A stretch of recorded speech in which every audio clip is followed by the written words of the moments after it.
الحمد لله نحمده ونستعينه ونستغفره ونعوذ بالله من شرور أنفسنا ومن سيئات أعمالنا من يهده الله فلا مضل له ومن يضلل فلا هادي له أشهد أن لا إله إلا الله وحده لا شريك له وأشهد أن محمدا عبده ورسوله أما بعد فإن خير الحديث كتاب الله وخير الهدي هدي محمد صلى الله عليه وسلم وشر الأمور محدثاتها وكل محدثة بدعة وكل بدعة ضلالة وكل ضلالة في النار. قال الله عز وجل في كلامه المجيد بسم الله الرحمن الرحيم ما أنزلنا عليك القرآن لتشقى إلا تذكرة لمن يخشى تنزيلا ممن خلق الأرض والسماوات العلى الرحمن على العرش استوى له ما في السماوات وما في الأرض وما بينهما وما تحت الثرى رب اشرح لي صدري ويسر لي أمري واحلل عقدة من لساني يفقهوا قولي رب زدني علما سبحانك لا علم لنا إلا ما علمتنا إنك أنت العليم الحكيم.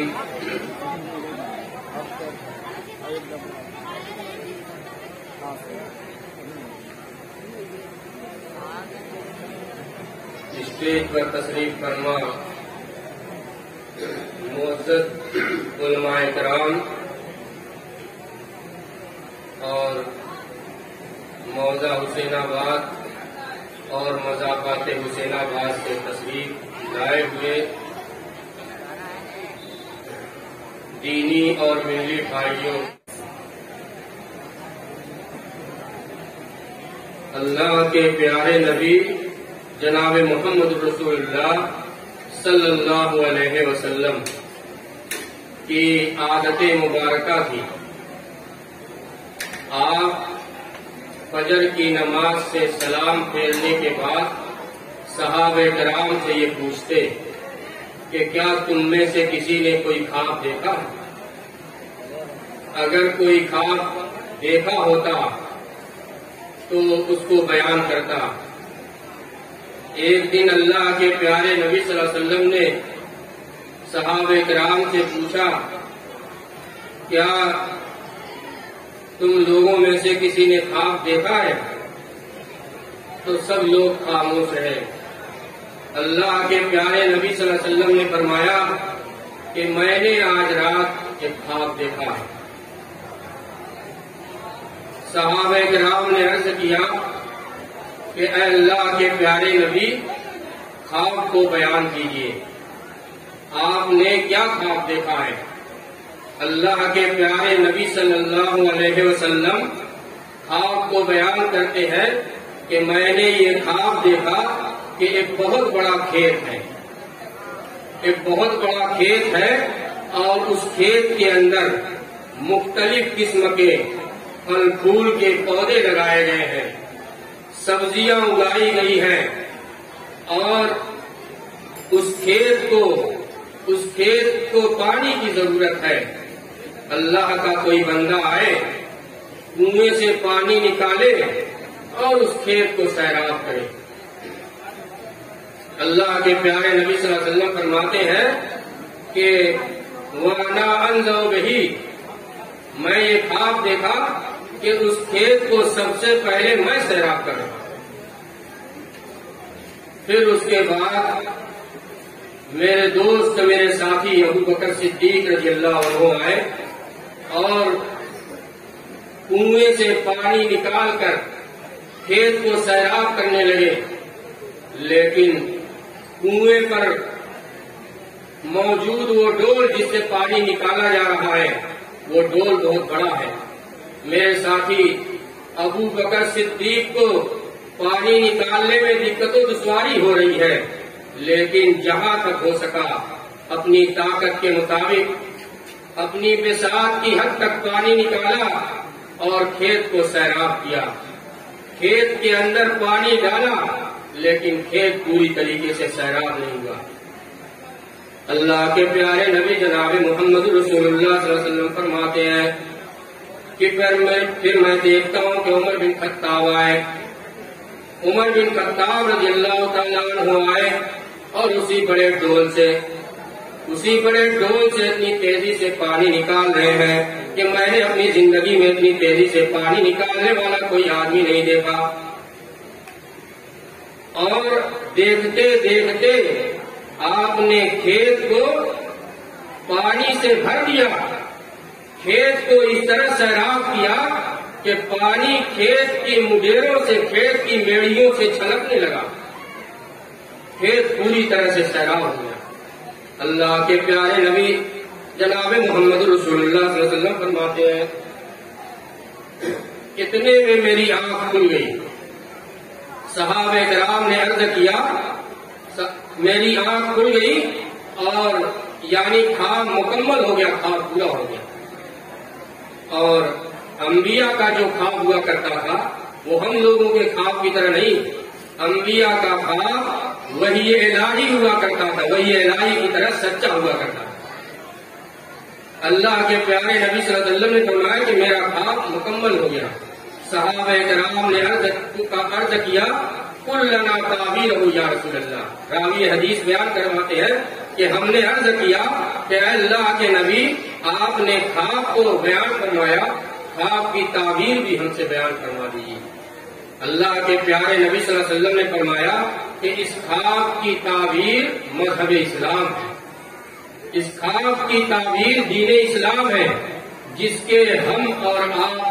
کو ہم اور آپ لوگ مانتے ہیں، ماننے والے ہیں۔ کہا کہ آج اس کی ترویج و اشاعت اور اس کے پھیلانے کا کام، دعوت و تبلیغ کا کام میں کر رہا ہوں۔ میرے دنیا سے جانے کے بعد تم لوگوں کے خلیفہ ابو بکر صدیق رضی اللہ تعالیٰ عنہ ہوں گے، لیکن ان کی مدت خلافت بہت کم ہوگی۔ میرے دنیا سے جانے کے بعد میرا ساتھی ابو بکر صدیق بھی دنیا کے اندر بہت کم زندہ رہے گا۔ اور ایسا ہی ہوا، تقریباً 2.5 سال ابو بکر صدیق رضی اللہ تعالیٰ عنہ زندہ رہے، پھر دنیا سے رخصت ہو گئے۔ پھر مسلمانوں کے دوسرے خلیفہ عمر بن خطاب رضی اللہ تعالیٰ عنہ منتخب ہوئے اور ان کے زمانے میں اسلام دور دور تک پھیل گیا۔ اللہ کے پیارے نبی صلی اللہ علیہ وسلم نے فرمایا کہ میرے ساتھی ابو بکر کے زمانے میں اسلام تو دنیا میں بہت دور تک نہیں پھیل پائے گا، لیکن عمر بن خطاب رضی اللہ عنہ کے زمانے میں اسلام دنیا کے اندر بہت دور دور تک پھیل جائے گا۔ میرے دوستوں اور ساتھیوں، آج یہ جلسہ منعقد ہوا ہے کہ معاشرے کے اندر، سوسائٹی کے اندر، سماج کے اندر جو کمی ہے، جو برائی پھیلتی جاتی ہے، اس کے اوپر روشنی ڈالی جائے تاکہ اس کے اوپر قدغن لگے، تاکہ لوگ برائی سے اجتناب کریں، برائی کی قباحت کو بیان کیا جائے۔ میرے دوست اور ساتھیوں، ساتھ ہی ساتھ ہمارے دل کے اندر یہ بات بھی ہونی چاہیے کہ ہم اسلام کے کتنے فکر مند ہیں، اسلام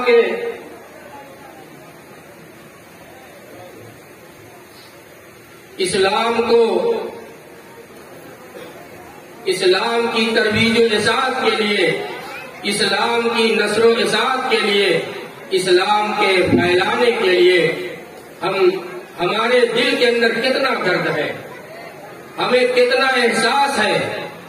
ابھی رات وہاں پروگرام کا خالص پور کے اندر بمبئی سے ایک عالم آئے ہوئے ہیں، زبردست عالم، میرے ذہن سے بات اتر گئی، ورنہ انہی کو لے آنے کی کوشش کیا جاتا۔ مولانا عبدالسلام صاحب سلفی حفظہ اللہ، بمبئی کے صوبہ بمبئی کے امیر، جماعت اہل حدیث کے امیر، وہ یہ بیان کر رہے تھے کہ ہر مسلمان کے دل کے اندر یہ لالچ ہونی چاہیے، یہ تڑپ ہونی چاہیے، یہ خواہش ہونی چاہیے کہ اسلام کیسے اپنے بھائی تک پہنچے۔ اگر ہمارا بھائی برائی کے اندر مبتلا ہے تو ہم اس کو دیکھ کر چھوڑ نہ دیں۔ ہم نے نماز پڑھ لیا صرف یہی کافی نہیں ہے، اس کے اپنے بھائی کو بھی نماز پڑھوانے کا، نمازی بنانے کا درجہ ہمارے دل کے اندر پیدا ہونا چاہیے۔ میرے دوست اور ساتھیوں، بات دوسری طرف جا رہی ہے۔ مجھے آج کی مبارک مجلس اور مبارک ساتھ میں سیرت عمر بن خطاب بیان کرنا ہے۔ سیرت عمر بن خطاب میں ہمارے لیے عبرت کی، ہمارے لیے نصیحت کی باتیں ہیں۔ میرے دوست اور ساتھیوں، انہی باتوں کو میں آپ کے سامنے انشاءاللہ العزیز اجاگر کرنے کی کوشش کروں گا۔ عمر بن خطاب رضی اللہ تعالیٰ عنہ کی سیرت مبارکہ کے بارے میں مورخ نے لکھا ہے کہ اگر تاریخ اسلام سے عمر بن خطاب کی سیرت کو نکال دیا جائے تو اسلامی تاریخ کا نہ سر باقی رہے گا نہ پیر باقی رہے گا۔ میرے دوست اور ساتھیوں، عمر بن خطاب رضی اللہ تعالیٰ عنہ کی سیرت طیبہ، حیات مبارکہ، ان کے اسلام قبول کرنے کے واقعے سے شروع کی جا رہی ہے۔ مکہ کے اندر مسلمان جب بہت تھوڑے تھے، مٹھی بھر، جن کو کہا جاتا ہے کہ مٹھی بھر مسلمان تھے، انگلیوں پر گنے جا سکتے تھے، اللہ کے پیارے نبی جناب محمد رسول اللہ صلی اللہ علیہ وسلم مٹھی بھر صحابہ کرام کو لے کر دار ارقم کے اندر دین سکھا رہے تھے۔ آج دین سکھانے کی کس کو فکر ہے؟ دین سیکھنے سکھانے کی کس کو فکر ہے؟ ہمارے بچے، ہمارے نوجوان موبائل کے اندر اپنے اوقات کو ضائع کر رہے ہیں، اپنے اوقات کو برباد کر رہے ہیں۔ اللہ کے پیارے نبی صلی اللہ علیہ وسلم دار ارقم میں اسلام سکھا رہے ہیں اور مسلمانوں کے اوپر ظلم ہو رہا ہے۔ اللہ کے پیارے نبی صلی اللہ علیہ وسلم نے دعا فرمایا تھا، اللہم اید الاسلام بعمر بن الخطاب او بحسام بن جہل۔ اے اللہ، اسلام کا یہ پودا بڑا ناتواں، بڑا کمزور ہے۔ اے اللہ، اسلام کے ماننے والے ہم بہت تھوڑے ہیں، بڑے کمزور ہیں، ہمارے اوپر ظلم ہو رہا ہے۔ اے اللہ، مکہ کی یہ دو عظیم شخصیتیں ہیں، ابو جہل اور عمر بن خطاب، اے اللہ، ان دونوں میں سے کسی کے ذریعے سے اسلام کو مضبوط کر دے، اسلام کو مضبوط کر دے اللہ رب العالمین۔ آپ یہ دعا فرمائیں۔ آپ کے دعا فرمانے کے تیسرے اور چوتھے روز مکہ کفار مکہ کا سردار ابو جہل مکہ کے دارالندوہ کے اندر، مکہ کے پارلیمنٹ کے اندر میٹنگ کر رہا ہے، مکہ کے بڑے بڑے سرداروں کو بلایا ہے، اپنے نوکر، اپنے خادم کو عمر بن خطاب کے دروازے پر بھیج دیا، کہا کہ جاؤ عمر بن خطاب کو بھی بلا لے آؤ۔ عمر بن خطاب رضی اللہ تعالیٰ عنہ، ابو جہل کا خادم، ابو جہل کا غلام، عمر بن خطاب کے دروازے پر پہنچ کر دستک دے رہا ہے، آواز دے رہا ہے۔ عمر بن خطاب باہر نکلے، دیکھا کہ ابو جہل کا خادم، کہا کہ کیا بات ہے، کیوں آئے؟ کہا کہ چلیے، پارلیمنٹ کے اندر میٹنگ ہے اور سورہ کے سبھی ارکان آئے ہوئے ہیں، سبھی سردار موجود ہیں اور بادشاہ نے آپ کو بلایا ہے۔ عمر بن خطاب رضی اللہ تعالیٰ عنہ جب بڑا آدمی ہوتا ہے، بڑا آدمی عمر بن خطاب اپنے زمانے کے بڑے قداور انسان تھے، بڑے روب و دبدبے والے انسان تھے، کوئی ان سے آنکھ میں آنکھ ملا کر بات نہیں کرتا تھا جلدی۔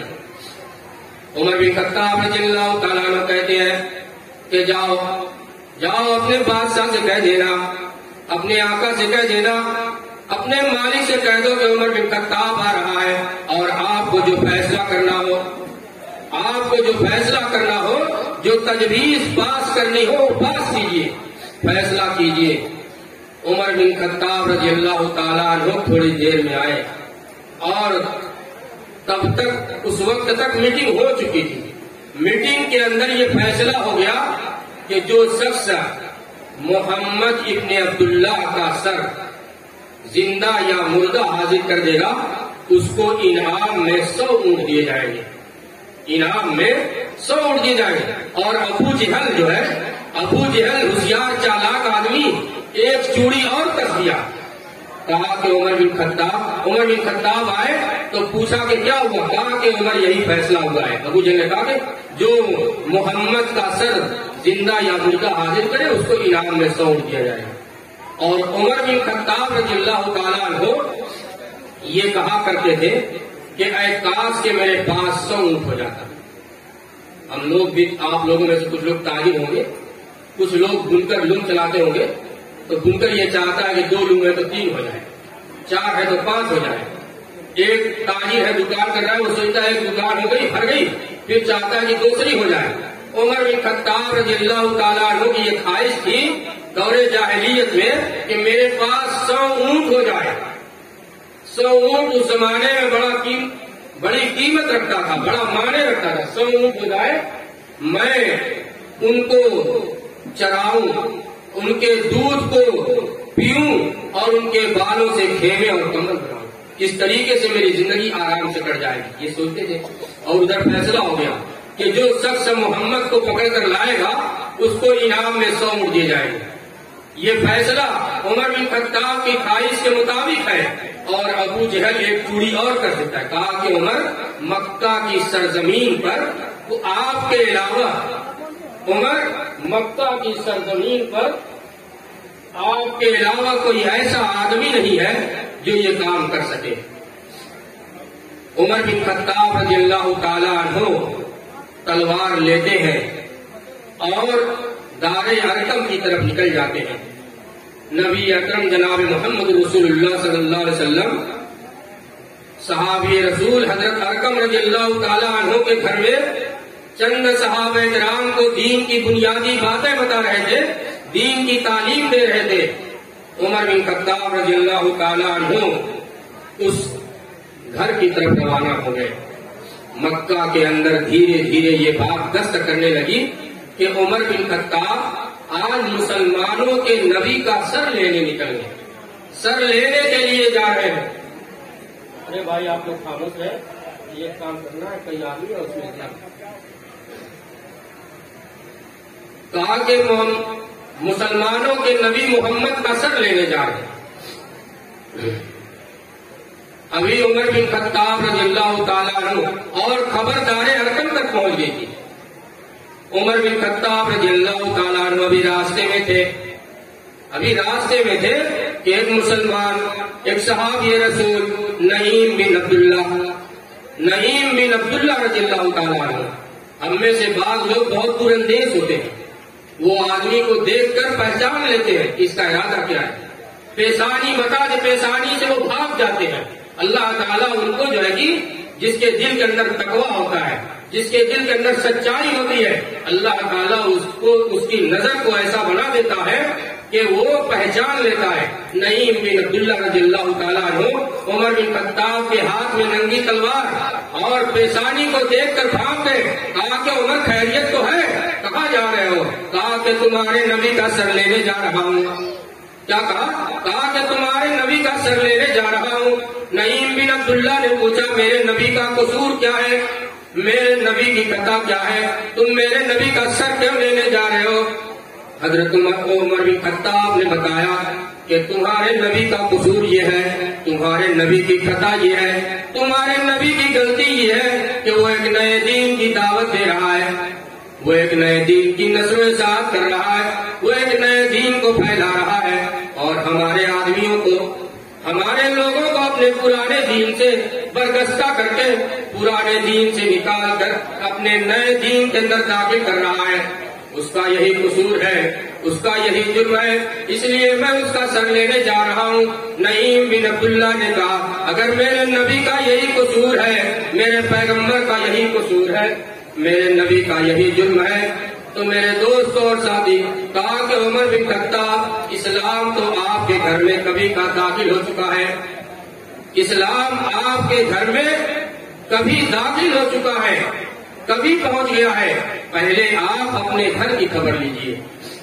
عمر بن خطاب رضی اللہ تعالیٰ عنہ، عمر بن خطاب رضی اللہ تعالیٰ عنہ فرماتے کہتے ہیں نہیں تو نے صحیح کیا، نہیں تو نے اچھا کیا، بتا دیا۔ عمر کے لیے یہ کوئی مشکل کام نہیں، عمر کے لیے یہ کوئی بھاری بات نہیں، دونوں کام ایک ہی دن میں نمٹ لیے جائیں گے، دونوں کام ایک ہی دن میں نمٹ لیے جائیں گے۔ عمر بن خطاب رضی اللہ تعالیٰ عنہ وہیں سے بانوئی کے گھر کی طرف پلٹ گئے، بانوئی کے گھر گئے، دروازے پہ پہنچے، اندر سے کچھ پڑھنے کی آواز آ رہی تھی۔ بہن اور بانوئی قاری قرآن حضرت خباب رضی اللہ تعالیٰ عنہ سے قرآن مجید سیکھ رہے تھے، قرآن مجید کی تعلیم حاصل کر رہے تھے۔ عمر بن خطاب رضی اللہ تعالیٰ عنہ دروازے پہ دستک دیتے ہیں، اندر سے آواز آتی ہے، پوچھا جاتا ہے کون؟ عمر بن خطاب رضی اللہ تعالیٰ عنہ کہتے ہیں کہ خطاب کا بیٹا عمر بول رہا ہوں، خطاب کا بیٹا عمر بول رہا ہوں۔ اتنا کہنا تھا کہ قاری قرآن کے اوپر لرزہ طاری ہو گیا، قاری قرآن ڈر کے مارے رکوع ہو گئے۔ بہن بھی بانوئی بھی سکتے میں ہے، بہن نے ہمت کر کے دروازہ کھولا، عمر بن خطاب اندر داخل ہوئے۔ میرے دوست اور ساتھیوں، یہاں ایک چھوٹی سی بات بتا دینا مناسب ہے۔ وہ چھوٹی بات یہ ہے کہ جب ہم لوگ کسی کے دروازے پر جائیں اور دستک دیں، آواز لگائیں، اندر سے پوچھا جائے کون، تو اپنا نام بتانا چاہیے۔ یہ نہیں کہ یہ نہیں کہنا چاہیے کہ میں ہوں، یہ نہیں کہنا چاہیے کہ میں ہوں۔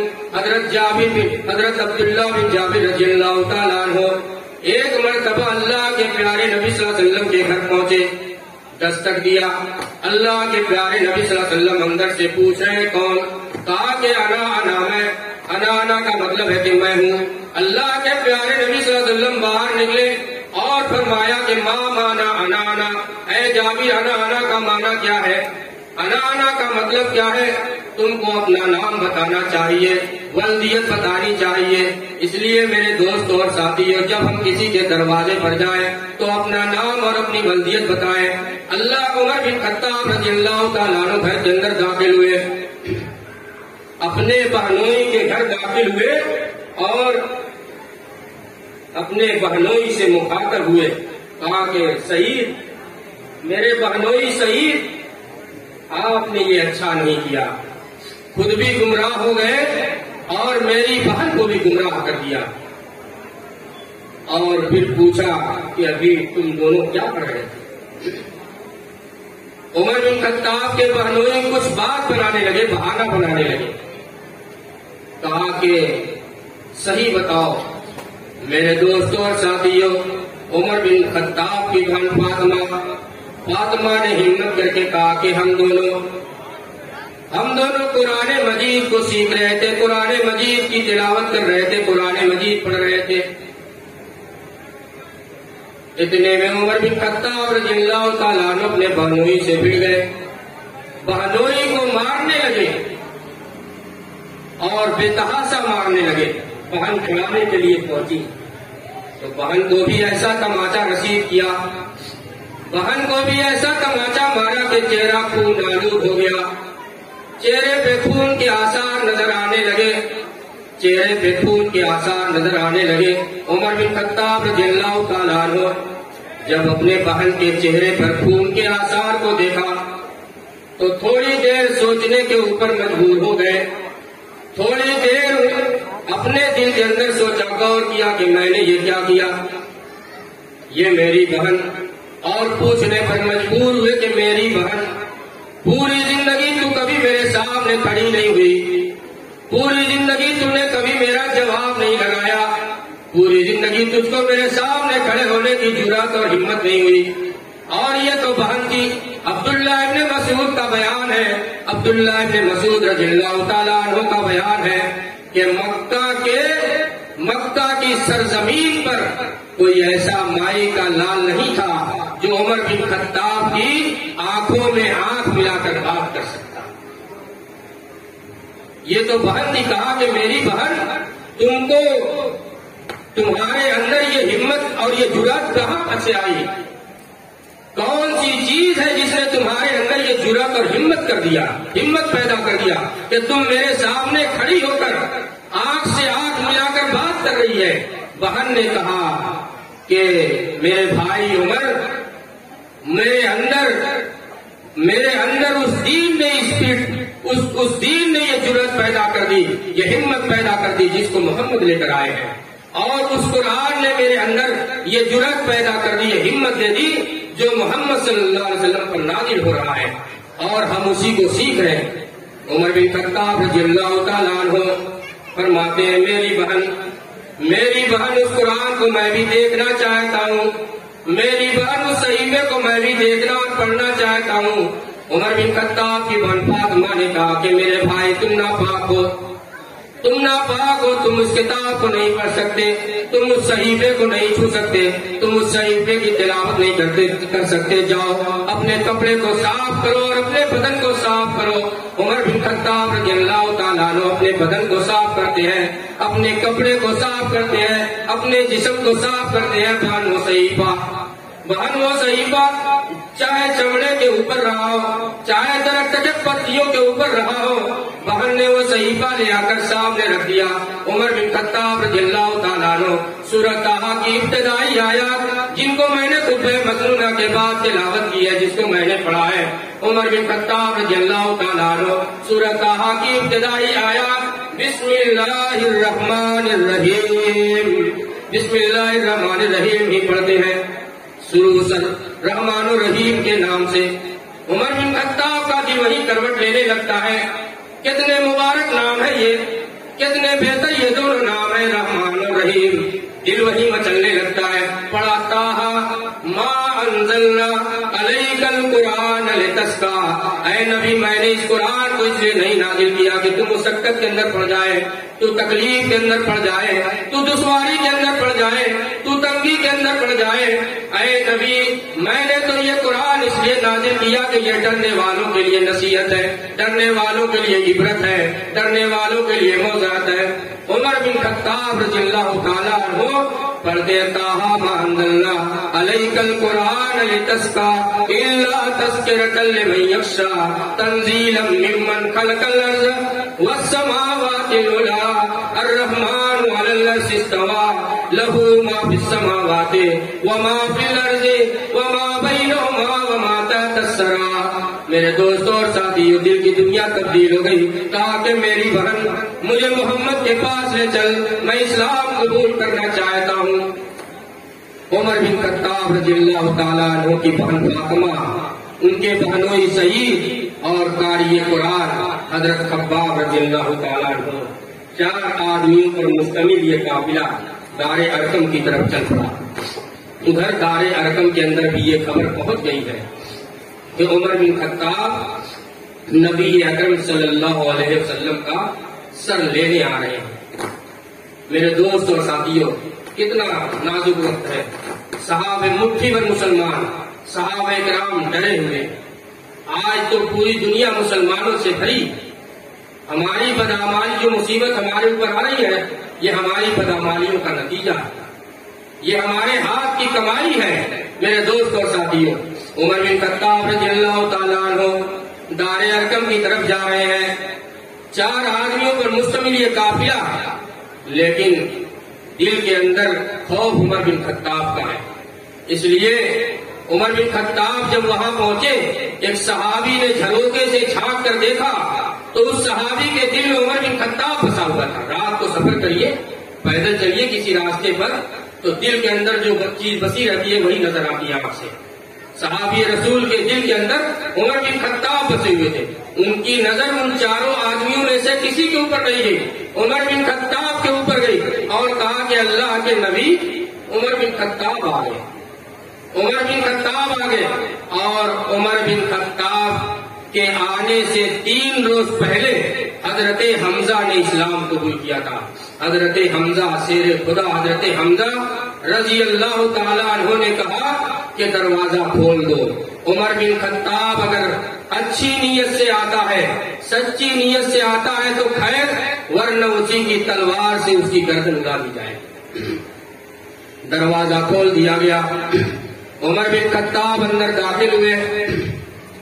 اللہ کے پیارے نبی جناب محمد رسول اللہ صلی اللہ علیہ وسلم کھڑے ہو کر عمر بن خطاب رضی اللہ تعالیٰ عنہ کا گریبان پکڑ لیتے ہیں اور آیت کریمہ تلاوت کرتے ہیں، لم یان للذین آمنوا ان تخشع قلوبہم لذکر اللہ۔ کیا بھی مومنوں کے لیے وہ وقت نہیں آیا کہ ان کے دل اللہ کے خوف سے لرز جائیں، اللہ کے خوف سے کانپ جائیں؟ عمر بن خطاب رضی اللہ تعالیٰ عنہ فرماتے ہیں، اللہ کے پیارے نبی، گھر سے میں نکلا تھا آپ کا دشمن بن کر، گھر سے میں نکلا تھا آپ کے خون کا پیاسا بن کر، گھر سے نکلا تھا میں آپ کی جان کا دشمن بن کر۔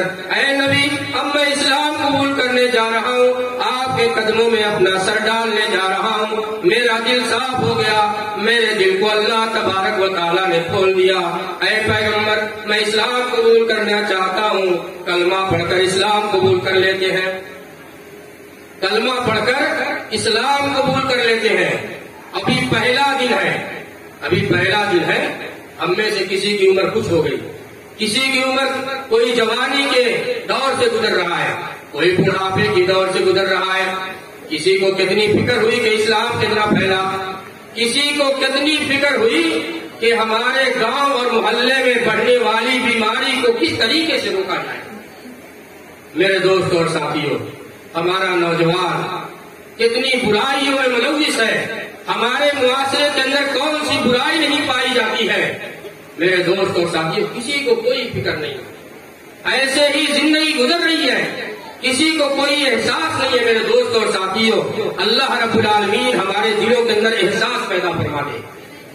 میرے دوست اور ساتھیوں، عمر بن خطاب رضی اللہ تعالیٰ عنہ اسلام قبول کرتے ہیں اور کہتے ہیں، اللہ کے پیارے نبی صلی اللہ علیہ وسلم فرماتے ہیں، اللہ اکبر، اللہ اکبر۔ اور صحابہ کرام نے بھی آپ کو سن کر نعرہ تکبیر لگا دیا۔ یہی نعرہ تکبیر ہے، اللہ اکبر، جو ہم لوگ کسی موقع سے کہتے ہیں نعرہ تکبیر، تو لوگ کہتے ہیں اللہ اکبر۔ اسلام کی تاریخ کا پہلا دن ہے جس دن نعرہ تکبیر بلند کیا گیا۔ عمر بن خطاب نے اسلام قبول کیا، اللہ کے نبی نے کہا کہ اللہ اکبر، صحابہ کرام نے بھی کہا زور سے اللہ اکبر، اور صحابہ کرام کے نعرہ تکبیر کی آواز کفار مکہ کے کانوں سے ٹکرانے کے بعد وہ یہ سمجھ گئے کہ عمر کے دل کی دنیا تبدیل ہو گئی، ورنہ مٹھی بھر مسلمانوں کو یہ ہمت نہیں تو وہ اس نعرہ تکبیر بلند کر دیں۔ عمر بن خطاب کے دل کی دنیا تبدیل ہو گئی، لگتا ہے کہ وہ اسلام قبول کر لیا، مسلمان ہو گیا۔ اور صحیح بات تھی، اسلام قبول کرنے کے بعد فرماتے ہیں، اللہ کے نبی، میری ایک آرزو ہے، میری ایک خواہش ہے، میری ایک تمنا ہے۔ اللہ کے پیارے نبی صلی اللہ علیہ وسلم نے فرمایا کہ عمر بیان کرو عمر بیان کرو، تمہاری خواہش کیا ہے، تمہاری آرزو کیا ہے، تمہاری تمنا کیا ہے؟ ابھی تو 4 روز پہلے میں نے آپ کے لیے دعا کی ہے، اللہم ایت الاسلام بعمر بن الخطاب، اے اللہ اسلام کا یہ پودا بڑا نادر اور کمزور ہے، عمر بن خطاب کے ذریعے سے مضبوط فرما دے۔ عمر تمہاری خواہش کیا ہے، اور کیا کروں؟ کہا کہ اللہ کے نبی، کیا ہم لوگ حق پر نہیں ہیں؟ اللہ کے نبی صلی اللہ علیہ وسلم نے فرمایا کہ کیوں نہیں، ہم حق پر ہیں۔ کہا کہ اللہ کے نبی، تو پھر یہ چھپ چھپ کر نماز پڑھنے کا کیا مطلب؟ چلیے دار ارقم کے، چلیے کعبہ کے شہر میں نماز پڑھی جائے گی۔ عمر بن خطاب رضی اللہ تعالیٰ عنہ، اسلام کی تاریخ کا پہلا دن ہے جب خانہ کعبہ کے شہر میں کھلے بندوں نماز ادا کی گئی۔ عمر بن خطاب نے کہا کہ اللہ کے نبی، چلیے کعبہ کے شہر میں نماز پڑھیے، اور عمر چوکیدار ہے، دیکھتا ہوں کون آتا ہے، کس کی ماں نے دودھ پلایا ہے جو آ کر آپ کو نماز پڑھنے سے روک دیتا ہے۔ میرے دوستوں اور ساتھیوں، اسلامی تاریخ کا پہلا دن ہے۔ عمر بن خطاب رضی اللہ تعالیٰ عنہ کی وہ شخصیت ہے جنہوں نے اسلام قبول کرنے کے بعد مذہب اسلام کو دار ارقم سے نکال کر خانہ کعبہ کے شہر کے اندر کھڑا کیا، اور جب مسلمانوں کے خلیفہ بنا دیے گئے، مسلمانوں کے خلیفہ مقرر ہوئے، تو اسلام کو مدینہ سے اور جزیرہ عرب سے نکال کر دنیا کے اندر بہت دور دور تک روم اور ایران کی سرحدوں تک پھیلا دیا تھا، روم اور ایران کی سرحدوں تک پہنچا دیا تھا۔ میرے دوست اور ساتھیوں، عمر بن خطاب رضی اللہ تعالیٰ عنہ کی زندگی کے کس گوشے پر، کس پہلو پر، کس زاویے پر روشنی ڈالی جائے؟ عمر بن خطاب رضی اللہ تعالیٰ عنہ کا عدل و انصاف بھی مشہور ہے۔ عمر بن خطاب رضی اللہ تعالیٰ عنہ کی پہرے داری اور چوکیداری بھی جو ہے کہ تاریخ کی کتابوں میں محفوظ ہے۔ میرے دوست اور ساتھیوں، آج بھی حکمراں پتہ نہیں کہاں سے اس لفظ کو استعمال کرنے لگے کہ ہم بھی چوکیدار ہیں۔ آج کل کے حکمراں بھی اپنے آپ کو چوکیدار بتا رہے ہیں کہ ہم چوکیدار ہیں۔ چوکیدار بننے کے لیے مسلمانوں کے خلیفہ عمر بن خطاب کی سیرت پڑھنی ہوگی۔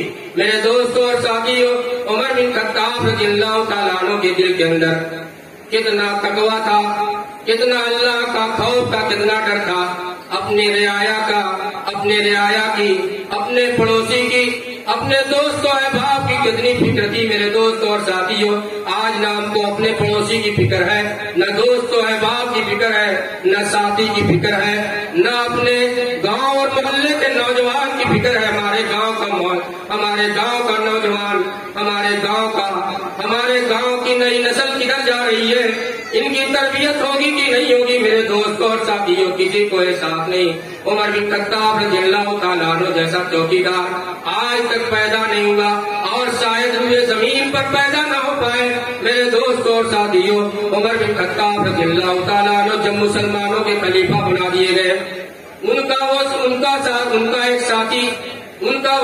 ان کا ایک ساتھی ان کے پاس آتا ہے اور سوال کرتا ہے، عمر بن خطاب، اسلام قبول کرنے سے پہلے آپ یہ کہا کرتے تھے، اسلام قبول کرنے سے پہلے یہ کہا کرتے تھے کہ میری سب سے بڑی آرزو، میری سب سے بڑی خواہش یہ ہے کہ میرے پاس 100 اونٹ ہو جائیں، میں ان اونٹوں کو چراؤں، ان کے دودھ کو پیوں، ان کے بالوں سے خیمے اور کمبل بناؤں، اس طریقے سے میری زندگی آرام سے کٹ جائے گی۔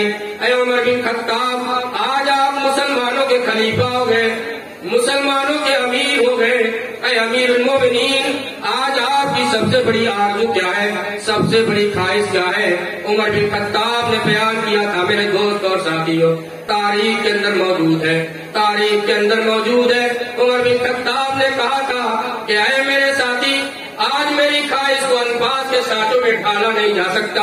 عمر بن خطاب کی خواہش یہ ہے کہ آج روئے زمین پر کوئی خطہ، روئے زمین کا کوئی چپا، روئے زمین کا کوئی گوشہ ایسا باقی نہ رہے جہاں مذہب اسلام کا پرچم نہ لہرا رہا ہو، جہاں مذہب اسلام نہ پہنچ جائے، جہاں توحید کا پرچم نہ لہرا رہا ہو۔ میرے دوستوں اور ساتھیوں، یہ طلب تھی دین اسلام کے ترویج و احساس کی، دین اسلام کے پھیلانے کی۔ یہ امیر المومنین ہے، اپنی رعایا کی کتنی فکر ہے۔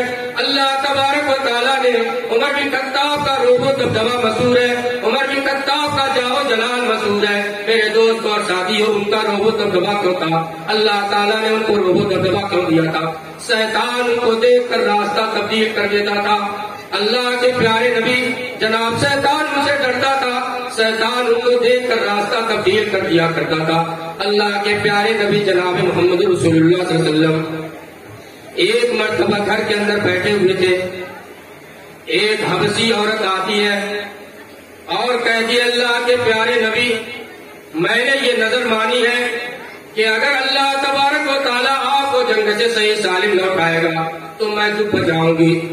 اللہ کے پیارے نبی صلی اللہ علیہ وسلم نے فرمایا، دب، یہ دوری جس کو ہم لوگ بولتے ہیں، اس کی شکل کا اسی شکل کا ہوتا تھا اور اس کو لوگ بجاتے تھے شادی بیاہ کے اندر۔ پہلے بچپن میں ہم نے دیکھا ہے اور بہت سارے لوگوں نے دیکھا ہوگا۔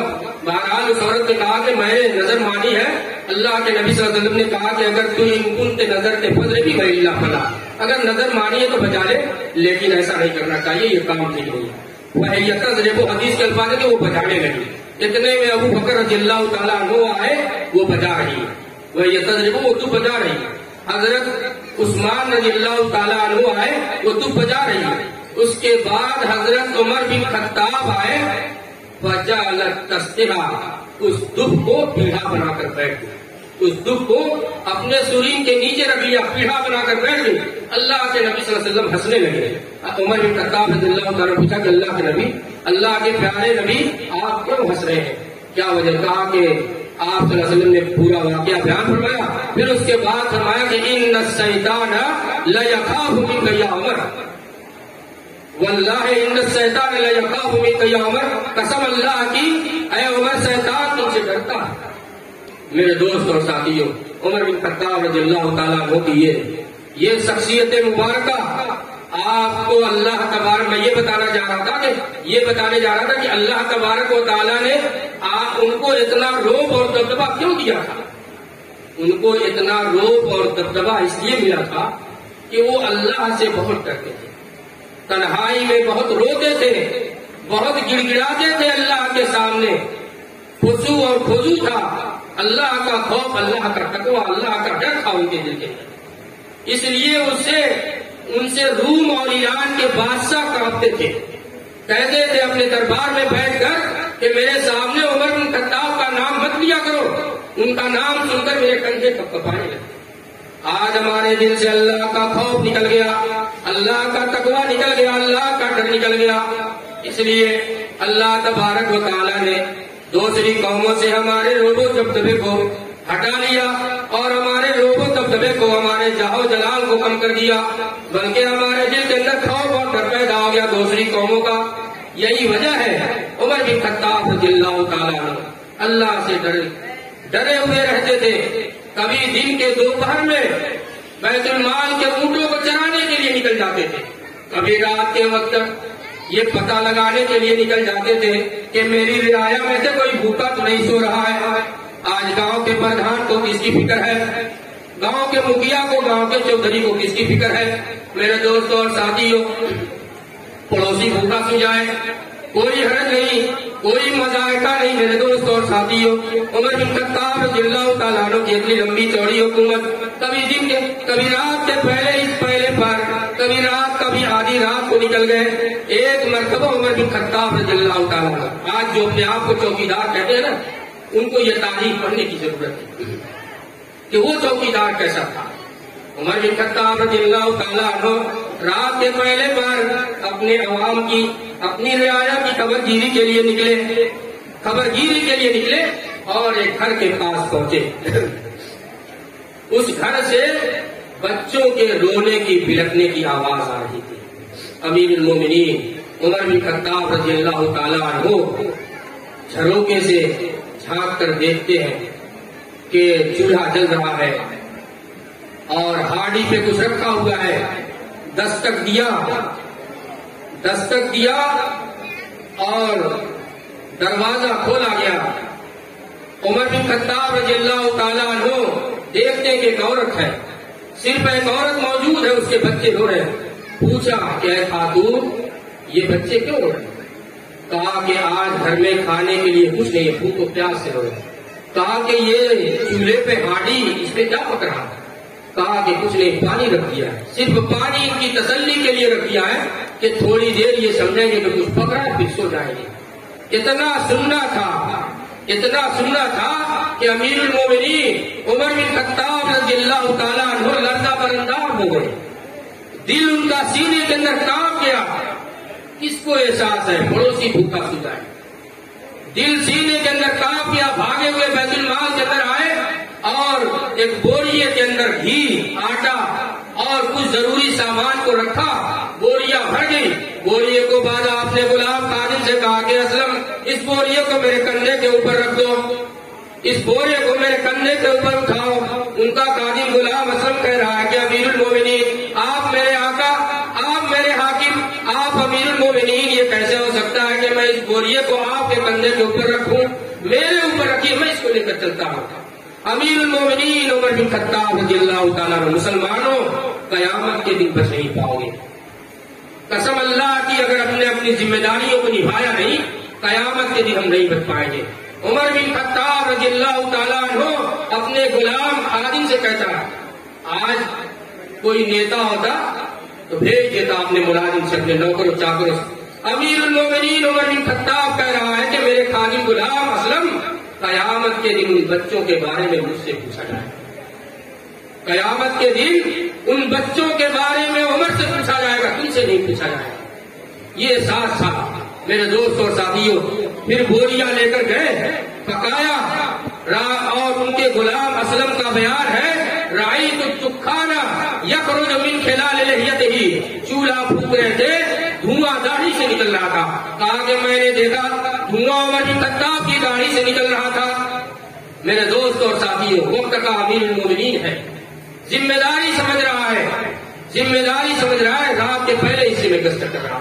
اور ایک دوسرا واقعہ، بات کہیں زیادہ نہ ہو جائے، سیف بیٹھے ہوئے ہیں جن کے آپ لوگ منتظر ہیں. میرے دوست اور ساتھیوں، ایک دوسرا واقعہ کہ رات آدھی رات کو عمر بن خطاب رضی اللہ تعالیٰ نے نکل گئے. یہ آرام سے سونے والے کہتے ہیں ہم چوکیدار، آرام سے سونے والے، مہنگا لباس پہننے والے، یہ چوکیدار. کوئی بستر نہیں، کوڑے کو تکیہ بنایا، زمین پر سو گئے. روم کا سفیر دیکھ کر کہنے پہ مجبور ہو گیا، حکمت یا عمر اذا حکمت فعدلت فنمت البارحہ. عمر جب تو فیصلہ کرتا ہے تو انصاف کرتا ہے، اس لیے تو اس طریقے سے میدان میں، چٹیل میدان میں آرام سے سو رہا. ہمارا حاکم ظلم کر رہا ہے، ناانصافی کر رہا ہے، اس لیے پہرے میں رہتا ہے اور سیکورٹی کے اندر رہتا ہے، سیکورٹی کی حفاظت میں رہتا ہے. میرے دوستوں ساتھیوں، امیر المومنین عمر بن خطاب رضی اللہ تعالیٰ عنہ کا ایک واقعہ، آدھی رات کو گشت کرنے کے لیے نکلے. پھر ان کا ایک اور واقعہ عدل و انصاف پر جو مبنی ہے، اسی کو بیان کر کے میں اپنی بات کو ختم کروں گا. میرے دوستوں اور ساتھیوں، عمر بن خطاب رضی اللہ تعالیٰ عنہ ایک مرتبہ آدھی رات کو نکلے، گشت کرتے کرتے ایک میدان کے اندر پہنچے. میدان کے اندر پہنچے تو دیکھا کہ ایک نیا آدمی، نووارد مسافر آدمی خیمہ لگائے ہوئے خیمے کے باہر بیٹھا ہوا ہے. نیا آدمی ہے، اجنبی آدمی ہے، وہ یہ نہیں جانتا ہے کہ امیر المومنین ہے. عمر بن خطاب رضی اللہ تعالیٰ عنہ اس سے پوچھتے ہیں کہ تم کون ہو اور اس طریقے سے آدھی رات گزر گئی، باہر کیوں بیٹھے؟ کہا کہ خیمے کے اندر جاؤ، آرام کرو، آدھی رات کا وقت ہے اور تم باہر بیٹھو، یہ بیٹھنا مناسب نہیں ہے. اس آدمی کو کیا پتا کہ امیر المومنین اتنی رات کو بھی آ سکتا ہے. کہا کہ ان طریق لحاظ کر، سمجھا کوئی معمولی آدمی ہے، الجھا ہوا تھا. ہم لوگ بھی الجھے ہوتے ہیں تو ہم سے کوئی خیریت معلوم کرتا ہے تو تھوڑا سا لگ جاتی ہے، کہتے ارے جاؤ اپنا کام کرو. اس آدمی نے بھی کہا کہ اس کو معلوم نہیں کہ امیر المومنین، کہا کہ آپ جائیے ان طریق لحاظ کر، آپ جہاں جاتے اپنے کام سے جائیے، آپ کو مجھ سے کیا لینا دینا. امیر المومنین عمر بن خطاب رضی اللہ تعالیٰ عنہ وہاں سے ہٹے نہیں، دور نہیں گئے. پھر دوبارہ پوچھا، کہا کہ بتاؤ کیا بات ہے، آدھی رات ہو گئی اور تم باہر بیٹھے. پھر اس کے بعد اس آدمی نے بتایا کہ خیمے کے اندر میری عورت ہے اور وہ درد ذہن کے اندر مبتلا ہے. پیدائش کا وقت قریب ہے اور پیدائش کے وقت جو درد ہوتا ہے وہ عورت ہی جانتی ہے یا اللہ بہتر جانتا ہے. میرے دوست اور ساتھیوں، موت و حیات کے کشمکش میں وہ ہچکولے کھاتی رہتی ہے اور بہت ساری عورتیں دنیا چھوڑنے پر مجبور ہو جاتی ہیں، دنیا سے رخصت ہو جاتی ہیں.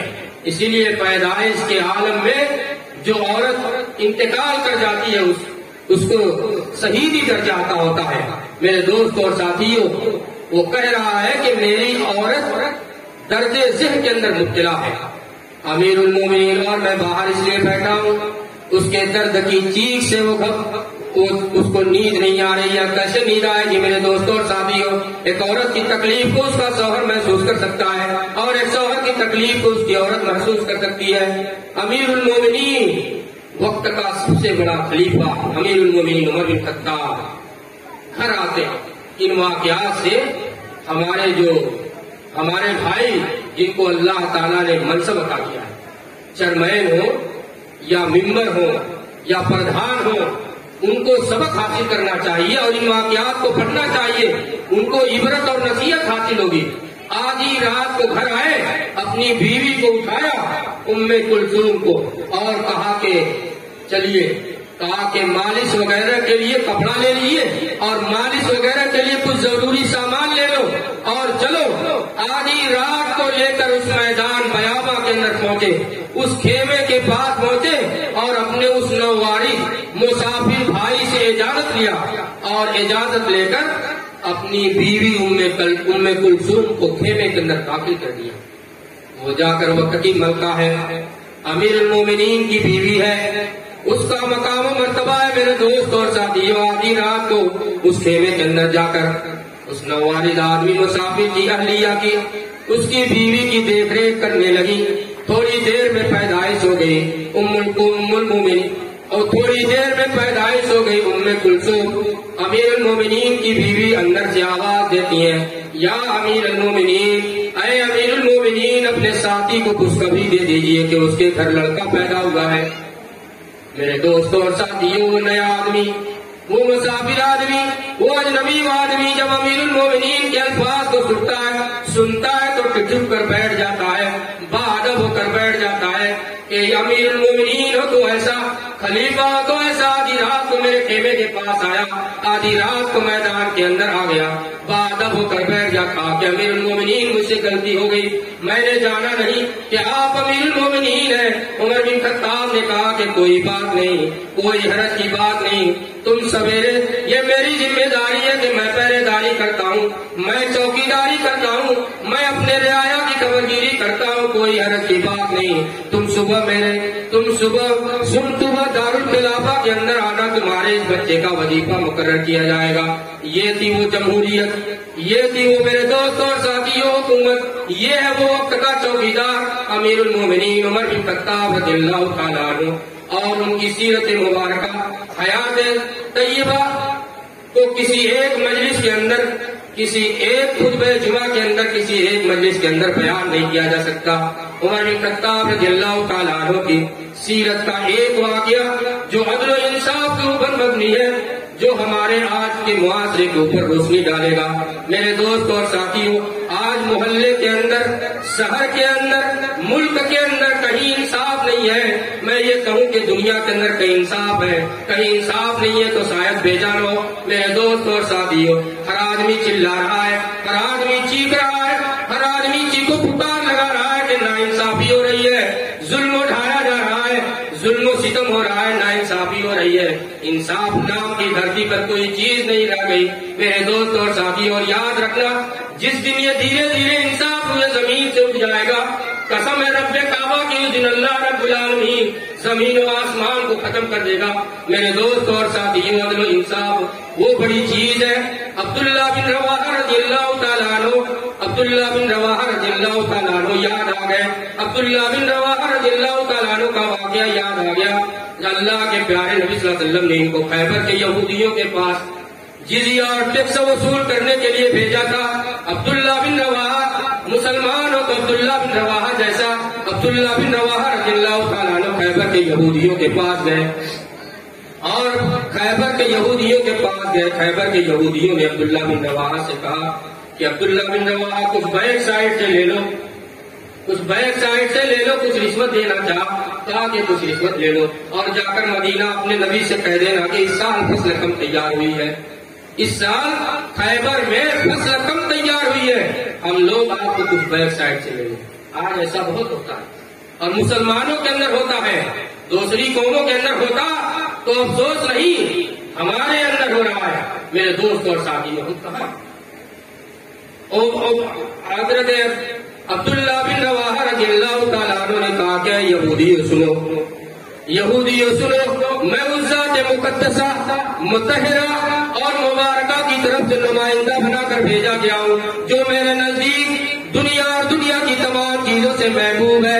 اور اے یہود و نصارہ، تم لوگ میرے نزدیک بہت بدتر ہو، تم لوگ میرے نزدیک بدترین شخص ہو، لیکن بلکہ یہ کہا جائے کہ تم لوگ میرے نزدیک کتے اور خنزیر سے بھی بدتر ہو.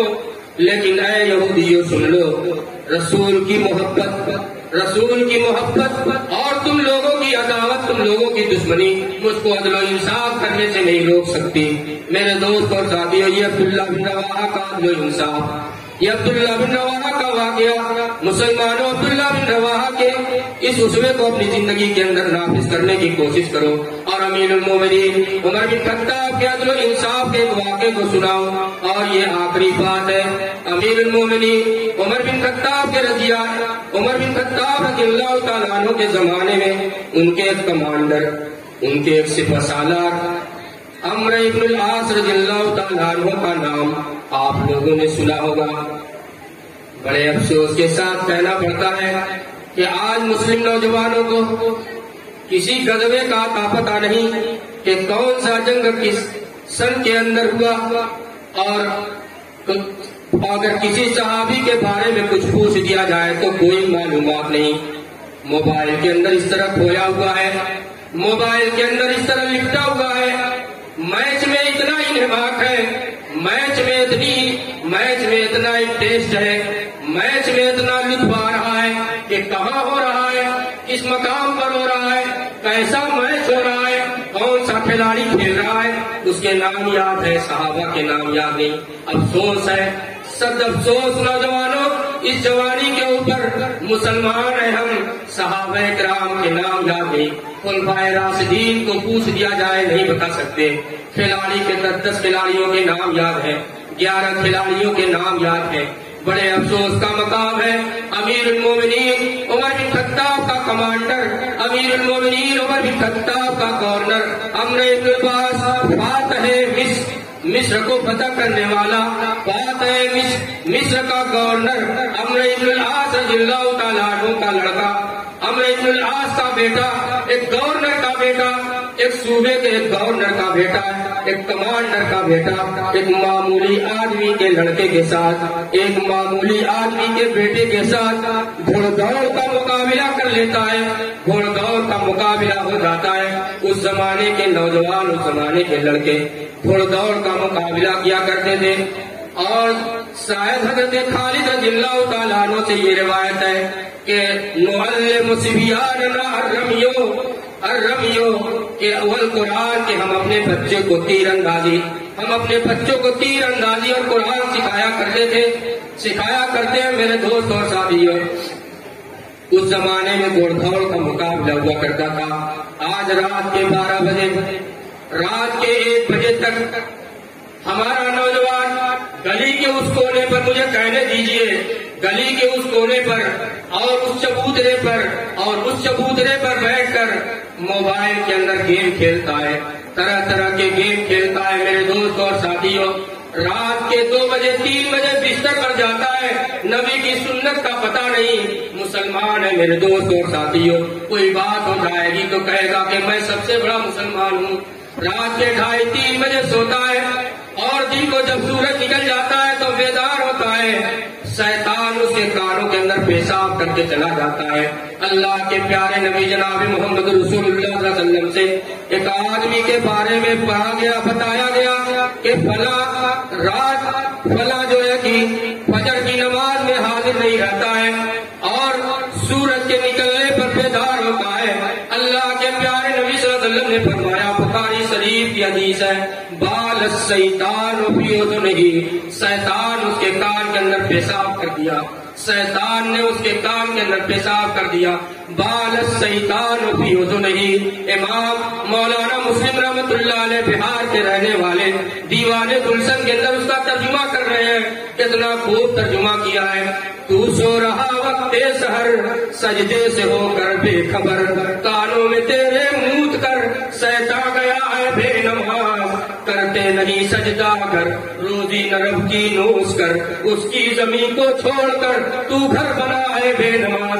کہاں گھر بناؤ گے؟ چاند کے اوپر جانا چاہتے ہو، سمندر کی تہ کے اندر جاؤ گے، کیا وہ اللہ کی ملکیت نہیں ہے؟ وہ اللہ کی ملکیت نہیں ہے میرے دوست اور ساتھیوں۔ کیوں نہیں نماز پڑھتے؟ اللہ کا دیا ہوا کھاتے ہو، اللہ کا دیا ہوا پہنتے ہو، اپنی خواہش کے مطابق کھاتے ہو، اپنی خواہش کے مطابق ناشتہ کرتے ہو۔ اللہ کی حی علی الصلاۃ حی علی الفلاح کی صدائیں لگائی جا رہی ہیں، مؤذن کی آواز پر لبیک نہیں کہتے۔ اے میرے بھائیوں، کب سدھار آئے گا؟ اے میرے بھائیوں، ہم کب اللہ کے گھر کو آباد کرنے والے بن جائیں گے؟ چیخو پکار کرنے سے کہ یہ لوگ کب ہٹیں گے جو ہمارے اوپر مسلط ہو گئے ہیں؟ تو چیخو پکار کرنے سے نہیں ہو جائیں گے۔ یہ اللہ کا گھر ہمارا انتظار کر رہا ہے۔ اس گھر کے اندر اپنی زمینوں کو کم کر دو، اپنی زمینوں کو چھپا دو، اپنی زمینوں کو ٹیک دو اللہ کے دربار میں، اللہ کے دربار میں آ کر دعا کے لیے ہاتھ اٹھاؤ. اللہم خالف بین کلمتہم وزلزل اقدامہم وفرق جمعہم ومزق بنیانہم. اس کو پڑھنے کی ضرورت ہے میرے دوست اور ساتھیوں. بات دوسری طرف نکل گئی. میں یہ بیان کرنے جا رہا تھا کہ امیر المومنین عمر بن خطاب کے گورنر عمرو بن العاص رضی اللہ تعالیٰ عنہ کے بیٹے اور ایک معمولی آدمی کے بیٹے کے اندر گھوڑ دوڑ کا مقابلہ ہوا. دونوں نے اپنا اپنا گھوڑا دوڑایا. اس غریب، اس معمولی آدمی کے، عام آدمی کے لڑکے کا گھوڑا گورنر کے بیٹے کے گھوڑے سے آگے نکل گیا. گورنر کے بیٹے کو دل کے اندر یہ احساس ہو گیا کہ میں گورنر کا بیٹا، میں ہار گیا، یہ مجھ سے آگے نکل گیا. اس کو مار دیا. وہ غریب، وہ عام آدمی کا لڑکا، وہ عام آدمی کا بیٹا مصر کے گورنر کے پاس نہ جا کر، مصر کی عدالت میں نہ جا کر سیدھا مدینے آیا، کیونکہ اس نے سنا تھا کہ امیر المومنین عمر بن خطاب کے پاس انصاف ملتا ہے. عمر بن خطاب رضی اللہ تعالیٰ عنہ کا انصاف دنیا کے اندر مشہور تھا. دوسری قومیں بھی ان کے عدل و انصاف کا چرچا کرتی تھی اور اعتراف کرتی تھی. وہ آیا اور آنے کے بعد شکایت کی. امیر المومنین عمر بن خطاب رضی اللہ تعالیٰ نے قاصد کو دوڑایا، کہا کہ جاؤ مصر کے گورنر عمرو بن العاص اور ان کے بیٹے دونوں کو لے آؤ. دونوں حاضر کیے گئے. امیر المومنین عمر بن خطاب رضی اللہ تعالیٰ عنہ نے معاملے کی تحقیق کی. تحقیق کے بعد سمجھ گئے، معلوم ہو گیا کہ اس لڑکے کے ساتھ ظلم ہوا ہے، گورنر کے بیٹے نے اس کو مارا. اس کے بعد امیر المومنین نے اس لڑکے سے کہا کہ جس طریقے سے اس نے تجھے مارا ہے اس کو بھی مار اور اس کے والد کو بھی مار. وقت کا گورنر ہے، لیکن سب عمر بن خطاب کے عدل و انصاف سے جو ہے کہ ڈرتے تھے اور کانپتے تھے کہ اگر ذرا سی بھی کوتاہی ہوئی تو عمر چمڑی ادھیڑ کر رکھ دے گا. میرے دوست اور ساتھیوں، گورنر پکار اٹھا، کہا کہ میری کیا غلطی ہے؟ لڑکے نے غلطی کی ہے، اس کو سزا ملنی چاہیے. امیر المومنین عمر بن خطاب نے کہا کہ عمرو بن العاص بیٹے کی تربیت میں چوک ہوئی ہے، بیٹے کی تربیت میں چوک ہوئی ہے. اس کو ہمت کیسے ہوئی اس کے اوپر ہاتھ اٹھانے کی؟ اگر آپ کے اس بیٹے کے اندر یہ بات، دل کے اندر یہ بات نہ پیدا ہوتی کہ میں گورنر کا بیٹا ہوں تو شاید یہ ہاتھ نہ اٹھاتا. امیر وقت کے گورنر نے اپنی غلطی کا اعتراف کر لیا. امیر المومنین نے اس لڑکے سے کہا کہ یہ ڈنڈا اٹھاؤ اور جس طریقے سے اس نے مارا ہے مارو. کہا کہ نہیں امیر المومنین، بس یہ دیکھنا تھا. عدل و انصاف مجھ کو مل گیا. میں نے سنا تھا کہ آپ کے ہوتے ہوئے کسی غریب کا حق نہیں مارا جا سکتا، آپ کے ہوتے ہوئے کسی کے ساتھ ناانصافی نہیں ہو سکتی، آپ کے ہوتے ہوئے کسی کے ساتھ ظلم و ستم نہیں ہو سکتا، کسی کے اوپر ظلم نہیں کیا جا سکتا. امیر المومنین، میں نے جان لیا. اب میں معاف کرتا ہوں. میرے دوست اور ساتھیوں، آج ہر طرف ظلم و ستم بڑھتا جا رہا ہے اور عدل و انصاف کی ضرورت ہے. اللہ رب العالمین سے دعا ہے کہ اللہ رب العالمین تو ہم تمام مسلمانوں کو 5 وقت نماز پڑھنے کی توفیق عطا فرما. آمین. قرآن مجید کی تلاوت کرنے کی توفیق عطا فرما اور قرآن مجید میں تاریخ کی کتابوں میں انبیاء علیہ الصلوۃ والسلام اور صحابہ کرام کے جو واقعات موجود ہیں، اللہ رب العالمین ان کو ہمیں پڑھنے کی توفیق عطا فرما، ان سے عبرت، نصیحت اور سبق حاصل کرنے کی توفیق عطا فرما. آمین. السلام علیکم ورحمۃ اللہ.